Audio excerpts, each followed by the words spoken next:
Hello, my name is Ryan Runcie. This is Runcie Studios, an artist safe space and art haven. Today, you guys, while y'all are watching this craziness go down, I'm going to be talking about leads for sales. What are they? Where do you find them? Um, can they find you? What is a cold call or a warm call? I'm going to kind of break down different ways that artists make sales. Um, and I guess hopefully take a little of that mystery away and answer any of the questions that you may have. Okay, so here's where I'm going to start. If you're an artist and you're not making any sales, there's a good chance it's because very few people know you are an artist. Now, let me elaborate on that. If you're young, as in a teenager who's in middle school or high school, there's a good chance that you can't leave that sphere of friends and show your art elsewhere. Of course, there's Instagram, TikTok, Snapchat, etc. So you're able to show them. But you aren't in an age range where your friends are working jobs and they also want art to cover the walls in their home.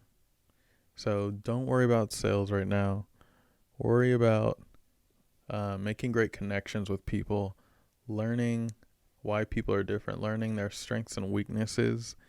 These are the biggest things that are going to help you out down the road.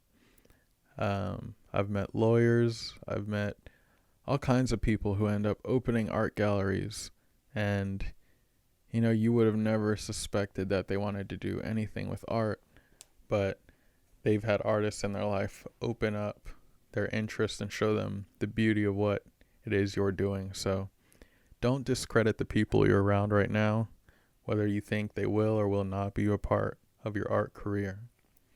All right, now for the older artists. Artists, we'll say roughly 20 years and older, maybe even 30 years and older. As you start to meet people with finance and the ability to support your career, you're going to want to make sure that you're not coming across desperate and just trying to close a deal all the time. 90% of the time, the people that you're trying to make a sale to has to do with sales in their job. So, don't be extremely forceful. Just be very human with people, and that will lead to something down the road. One thing that I learned that took quite a while just because of the way time works with sales is that sometimes it'll take 12 to 24 months for a client to actually reach out to you and close a deal. Now, I know that sounds crazy, but I think we've all done it. We've went into a store, we actually saw something we really wanted. We didn't know where we were going to put it, didn't know if we could afford it yet, but we knew that was the thing we wanted. And that's the thing we looked forward to having at around Christmas time we ended up acquiring, or our next birthday, or 3 years down the road. So we all do it.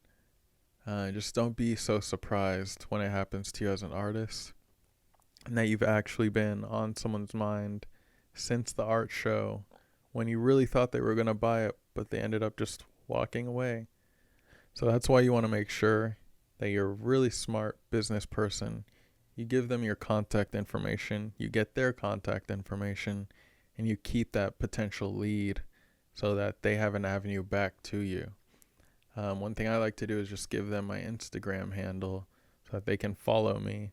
And by showing them that handle, obviously it's a quicker way than putting a cell phone number into a phone.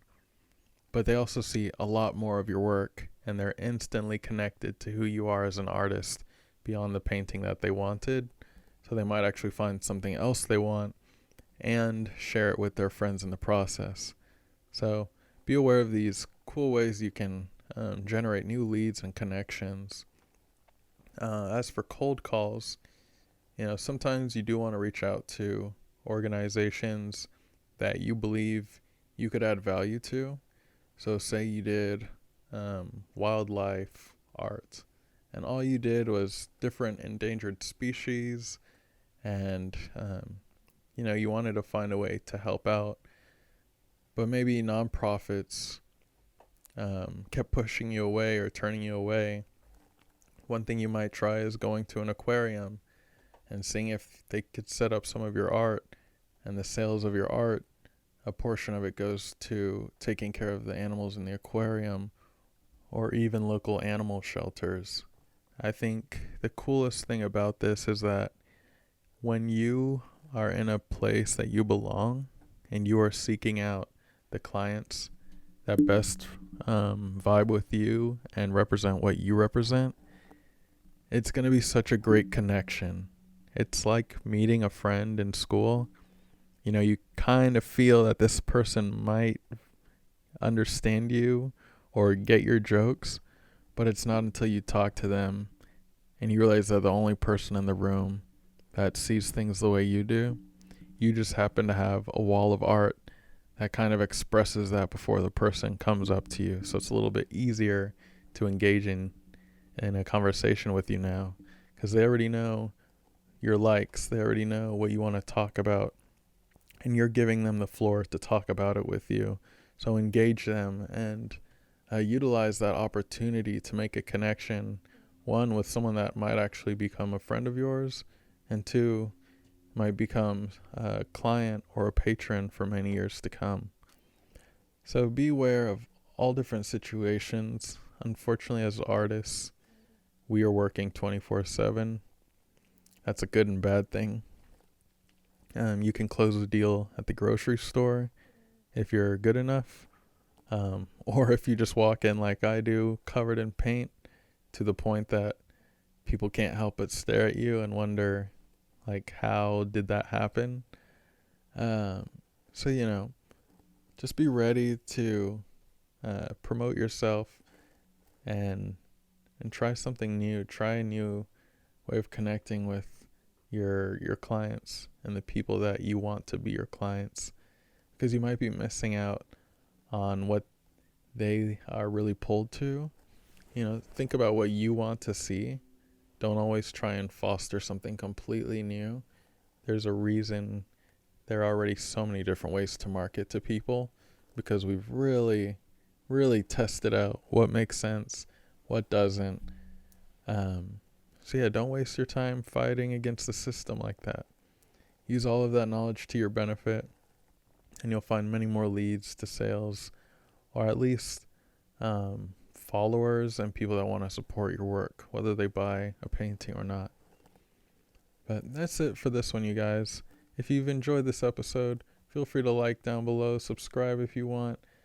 If not, that's cool too. Until next time, peace.